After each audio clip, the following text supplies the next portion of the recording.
Welcome everyone to another Eco Insider TV. My name is Melody, and we are going to get into this month's series, Biggest Event Planning Mistakes and Their Solution. Whether you've been thrown into planning or have been planning events all your life, you can always count on unexpected things happening, unexpected challenges. Events, no matter how well you plan them, how well they're scripted, sometimes things don't always go as planned. And it's important to have some kind of game plan in place to combat that, like little tips in your treasure trove or treasure chest so that you can whip it out when something happens. This allows you to be flexible and adapt and just be like water, flowing, flowing, but powerful and intentional because you've been through it. You've got a solution for everything that could possibly happen. And this show is going to help you do that. My name is Melody Dixon, and I'm the CEO and founder of Pro Event Planners, curators of eco focused events. I support clients who are steeped in all things sustainability, whether it's in their home life, it's in their business, it's in their events, because I'm aligned with that and I align with their culture of being sustainable. We work well together. They say, Melody, give me an eco focused event. I know exactly what to do. I also support clients who have no idea about sustainability. Those that want a fantastic, fabulous event, but they want balloons all over the place, but they're like, no, balloons, is it still in? Not sure. Is it safe? I can let them know the dangers of the balloons and what an equitable replacement would be. Now, it's not easy, so I hold their hands and we take tiny eco-focused steps that I give them tips for their home life, for their business, and for their events that over time, when compounded, make a big positive impact on the environment. So what is sustainability? It is meeting the needs of the present without compromising the ability of future generations to meet their own needs. I like to explain it as we get to be big and expansive and create, start the business, write the book, invent things, design things with the resources that we have today. But we use the resources intentionally so that for the rest of our lifetime on earth, our kids' lifetime, and our grandkids and people 10 generations deep, they can have access to the same resources so they too can be expensive. Now, there are three pillars of sustainability. The first one is the environment. This is where we reduce, reuse, and recycle. Reduce the use of what we're already using because so I think that in some things we're already using too much, so that's why there's so much wastage going on. So we reduce the use of what we're using, reuse what we already have. Instead of buying something new, we keep things in a place where we can always find it and we go to that place to get that thing versus not being able to find the thing when you know you have like five of them already in the house and you're going to buy more. And recycle. That's self-explanatory. I like to include a fourth in this category, and that's upcycling. I typically use the example of HGTV. They have they had a show called Flea Market Flip, where it would be a competition amongst people, whether they're friends or college mates or cousins or husband and wife or dating, whoever. It's just a competition. And they buy junk based on a certain theme and they transform the junk into reusable furniture or art or something functional. That way, it gives the thing a whole new life cycle and delays its entry in the landfill. I actually, the past few days, discovered a new show that does something similar but on a bigger scale. It's called Container Masters. I want to say it's on Freevee or Prime or one of those. And the show starts off saying that there's 140 million containers in the world. and a good portion of them are just sitting unused.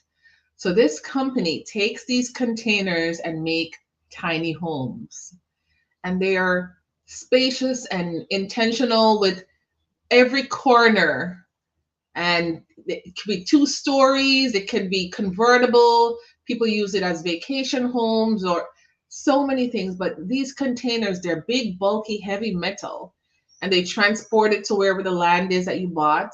It's sturdy, and they make windows and sliding doors, and just lovely. And it's a way to reuse all these containers that are not being used. So I'm getting into that show. It's pretty good. Today, oh, no, no. So that was the environment. We're going to go on to the economics of it all. So we're expansive by nature because we're from God, and God is expansive and created all the things. And so we inherently have the ability to be creative, and we have a desire for things as well. So we start a business, and we want it to be eco-focused. Yes, it's going to cost money to convert all the fluorescent light bulbs into LED, to have some kind of water management system, to get apps and tech in order not to have a lot of paper around, to get maybe large water containers and maybe subscribe to a water supply company that offers spring water versus having plastic bottles around. So, yes, initially there is a cost. But over time, you will see the reduction of the expenses for paper, for energy, for water. So it's so worth it. If it's sustainable, it gets to make money as well. The third is social responsibility. I like to term this as loving our neighbors as ourselves. We create jobs so that we can feed our purpose, right? We hire people, and these people get a chance to work and earn money to take care of their family, and they get a place to live, food to eat, healthcare, all the things from doing that. We also create spaces for people to have mental wellness opportunities.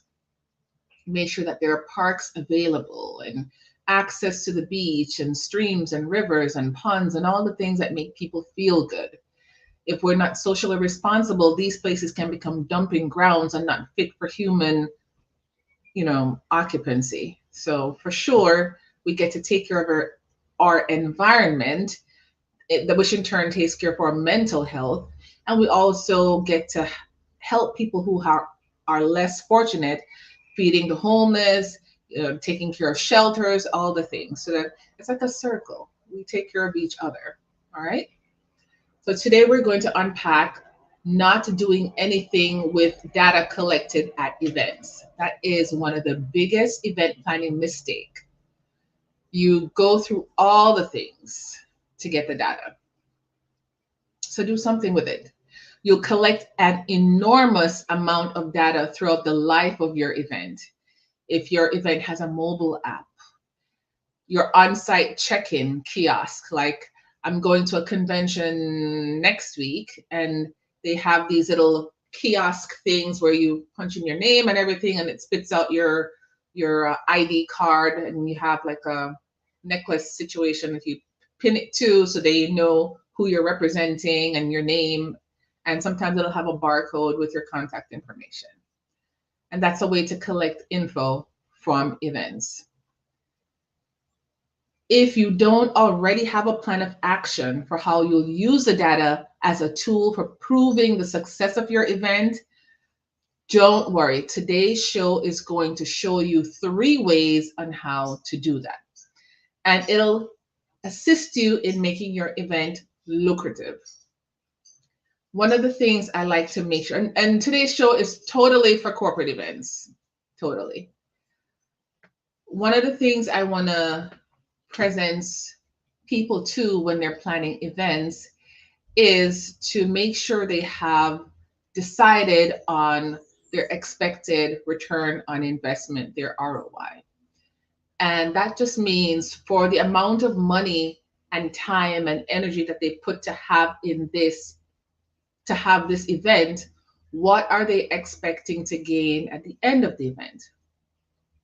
Could it be just showcasing the new look for your brand? Could it be getting new customers? Could it be selling things? What else? Could it be spreading awareness about your company? Maybe furthering your message, maybe connecting and networking, getting investors. There's so many things that you can achieve from your event that if you're not intentional and focus on what would prove that you got those things, then the event is pointless. So let's just say the scenario is you are a company that's trying to both spread your message and get new customers. Tip number one, you go through all the process of signing people up. There's a registration. Maybe it's web based, maybe it's app based, whatever it is, there's a registration. Maybe it's through email. You're getting the people's name, their address, their telephone number. You may get their age, what state they're from, or state and city, maybe some income information. All that is called their demographics. And the demographic tells you who your customers are. And there's so many ways, especially if you're an entrepreneur and you have business, uh, social media, there's oftentimes an insights tab or a professional dashboard. When you click into it, it shows you what days of the week people come to your page, uh, if they're male or female. Nowadays, they also have an option for non-binary.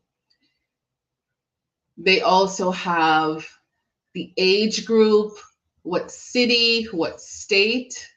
And if you have that feature on your website, you can see well how long they stayed on your website, what pages they stayed on. All these insights are super helpful. And a big part of that is the demographics. For me, I know that my demographics are mainly women between the ages of 35 to 55. So that's those are my people. They like the content, it's helpful to them, it's serving them, and they use my content to support them in their event decisions. They could be moms, managers, CEOs, entrepreneurs. That's the age range, 35 to 55. And so the information I give supports them in what they're doing, whether it's personal or business. It's the same thing for any company. The demographics lets you know who your people are.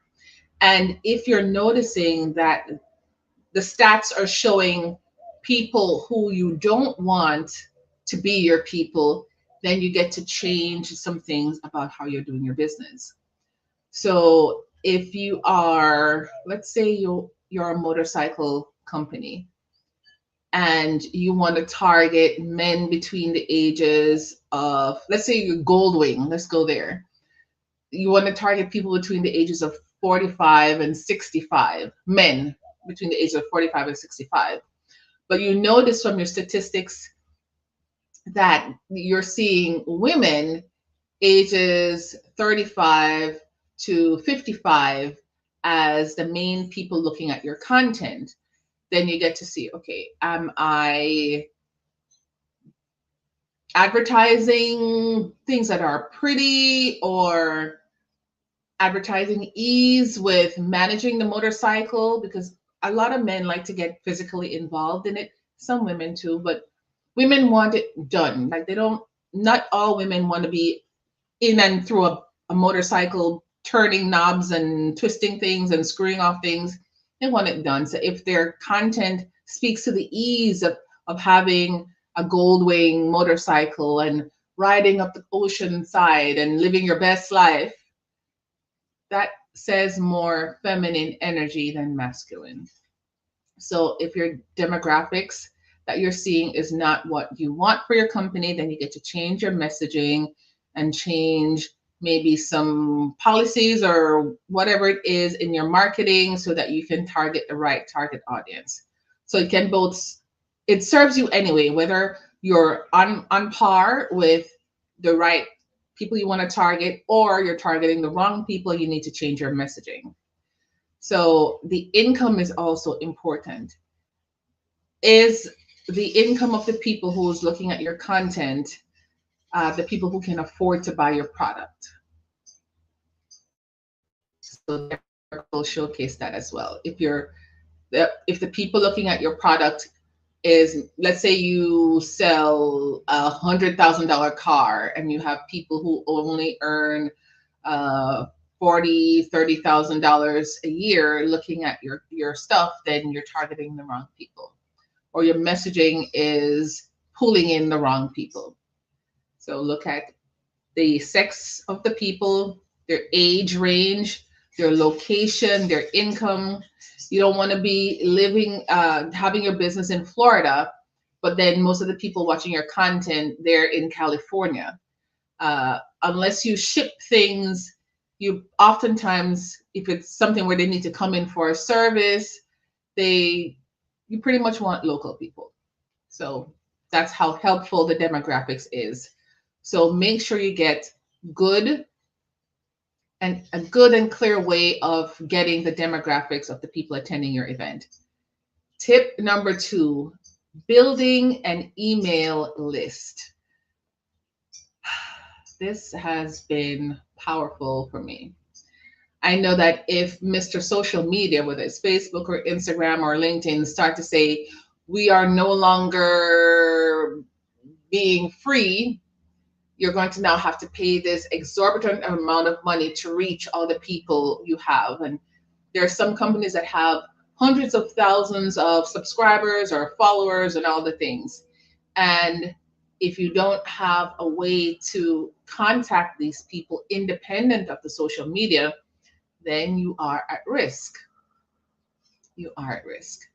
So find a way during your registration process to get people's email. You get their name, you get all the demographics, and you get their email. So that after the event, you can reach out to them and say, thank you for coming to the event. We worked really hard to please you. I'd like to invite you to join our mailing list or join our community, or so many different information you can use the email to do. So that's like the initial contact. After that, maybe you can send them a weekly free content. Free content number 1, free content number 2, free content number 3. And then on the 4th content, maybe you'll give a promotion to buy your product or service. And then you keep going. And then find a way to track if they have bought something through one of the promotions. So you can track them. They attended your event, you got their email, you've been sending them promotion, they've bought something, and even institute a referral program. They referred you to people, and so they get a new discount, but they now also added people to your email list. And it's like a sales cycle, just going around and around and around until you have run out of selling them this particular line of products. Then you get to invent a new line of product based on communicating with them frequently. Say, okay, they like this lip gloss and it's pink with like a shimmery. Maybe you want to invent a new lip gloss that's maybe like a, this shade. And you just keep going, keep inventing, keep sharing, keep just going and selling. All right. So email list is everything.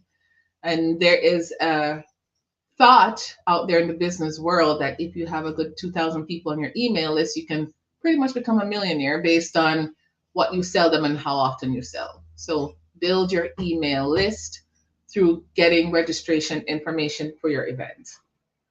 Third thing is surveys. You get to reach out to the people from your event and ask them, how was your event?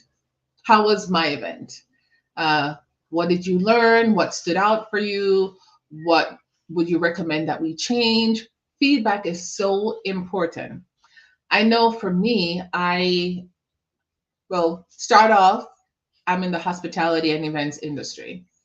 And, TripAdvisor, people give feedback all the time on the hotel, what the check-in experience was like, or first of all, when they're driving into the hotel, what does it look like? Was the experience at valet? What was the check-in experience? What was the room experience? What was breakfast like? With the pool or the tennis court or the beach area or the event?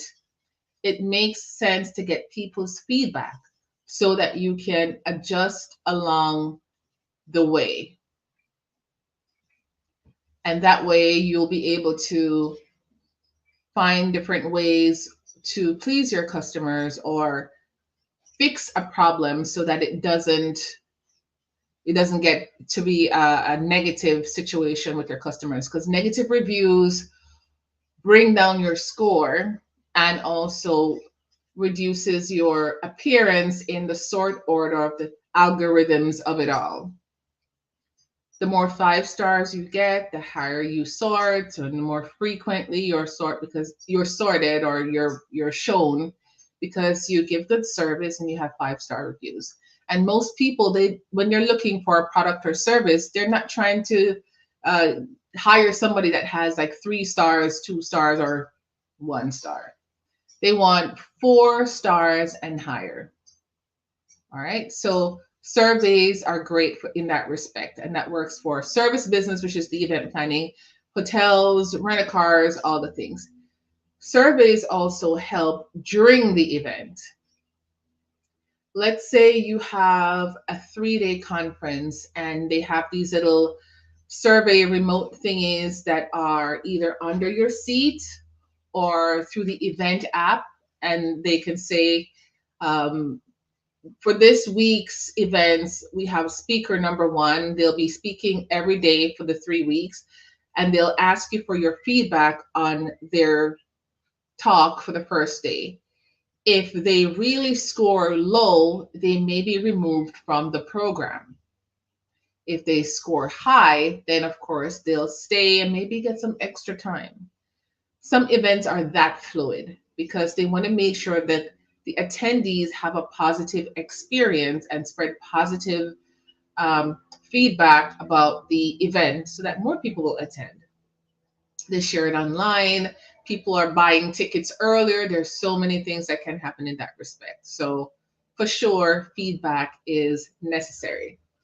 Now, managing all of that, it's time consuming. My personality is I'm a supporting analyzer, and analyzers, we like to see charts and graphs and bullet points and lists and checklists, and that's why I'm a planner, right? I understand the charts and the graphs and the statistics and what it means and how to use it for your business. And not everybody is that way because it takes time to sit in the quiet and look at the numbers and figure out what it means and get all the information, the key pieces of information that's necessary for a successful event. No need to worry about all of that. That's why I am here. For Instagram, the link is in the bio. For YouTube, the link is in the description of this live. It goes to my website, to my pro event package. This is the hashtag hire it done for you package.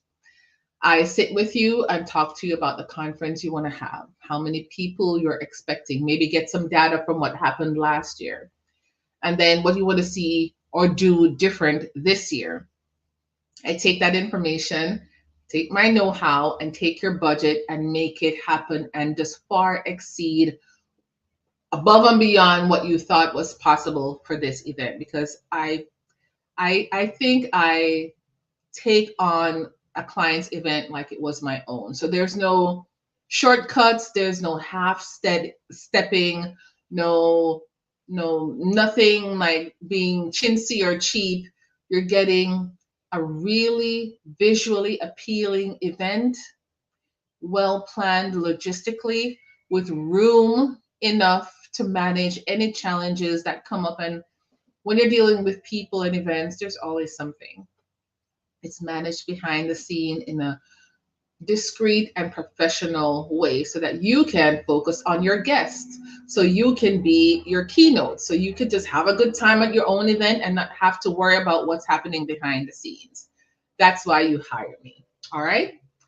So if you have any questions about um, collecting information at your event, what to do with the mailing list and the demographics and the surveys, let's connect. My name is Melody Dixon, CEO and founder of Pro Event Planners, curators of eco-focused events. My email address is info@myproeventplanners.com. Thank you for joining me today. I will see you tomorrow when we tackle another biggest event planning mistake and its solution. All right? Take care, and I will see you tomorrow.